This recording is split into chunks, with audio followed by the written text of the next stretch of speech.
Welcome back to Wealth Protector TV. I'm Craig Strom. I am a paralegal here at Barth Calderon. You might also be watching this on Personal Pension Radio. Either way, if you're on the YouTube channel, one or the other, make sure that you like the video. Make sure that you subscribe to the channel and hit that little bell icon so that you're notified when we upload new content.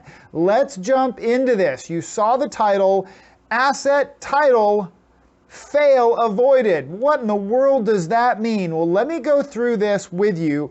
Kudos to listener Michelle. She sent me an email with a question about her mom. Michelle writes this: Craig, thank you.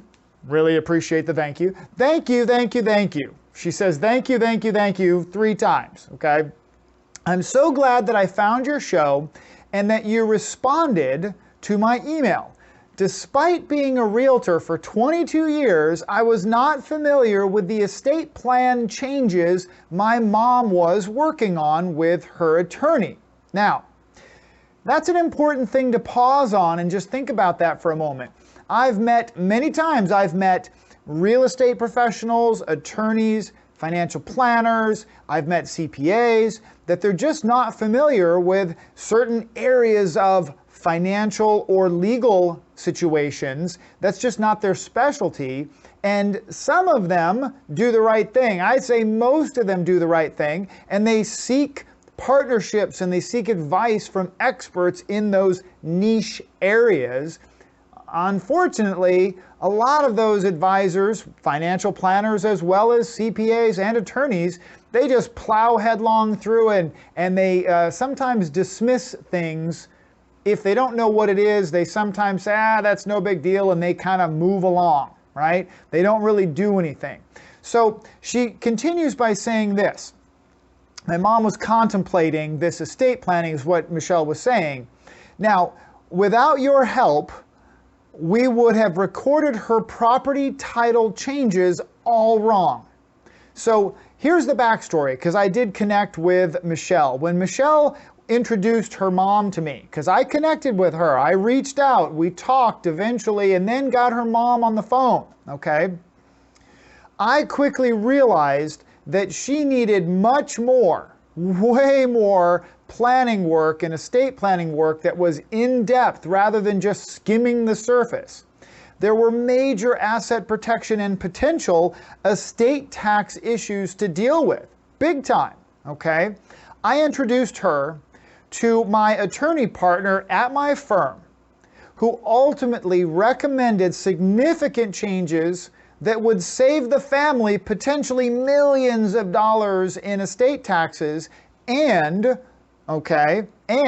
provide substantially more asset protection, liability, creditor protection that wasn't there in any of the planning that was being recommended or any of the planning that had been done in the past. Okay.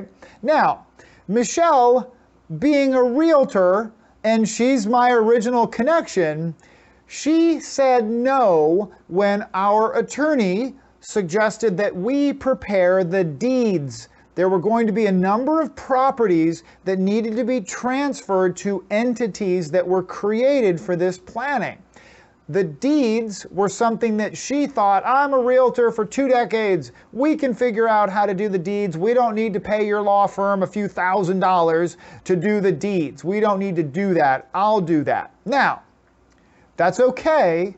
However, my attorney partner and myself both suggested you might want to have us review those deeds. And as a matter of fact, I put on my financial planner hat, took off my paralegal hat, put on my financial planner hat and said, you really need to have our attorney review these deeds before you record them. Now, that double check, that double check was a big, big deal because Michelle sent in the deeds that she was going to record. Once all the estate planning work and the entities were created and such, she sent those deeds in. And our attorney that reviews all of our deeds for legal quality and make sure they're going to be accurate recognized right away that they were just full of tax reassessment landmines. Just almost a guarantee that these deeds were going to lead to a large-scale reassessment, meaning property tax reassessment of mom's properties. They were not done correctly. So, my attorney partner notified Michelle of all these potential landmines that she was creating, and Michelle agreed that she didn't know what she didn't know, and she retained our firm to clean up the deeds that had already been done and to fix them so that when they were submitted to the county, they would not trigger a reassessment of mom's estate. That was the big deal that we wanted to avoid. So potentially hundreds of thousands of dollars of taxes going forward in the future now avoided that pitfall, okay? So here's the moral of the story once again. Don't do your own legal work without at least getting a once-over by an attorney. This was a quick review that Michelle could have just said, nah, I'm fine. But she was actually smart about it, and she said, no, you're right. We should have your attorney review this.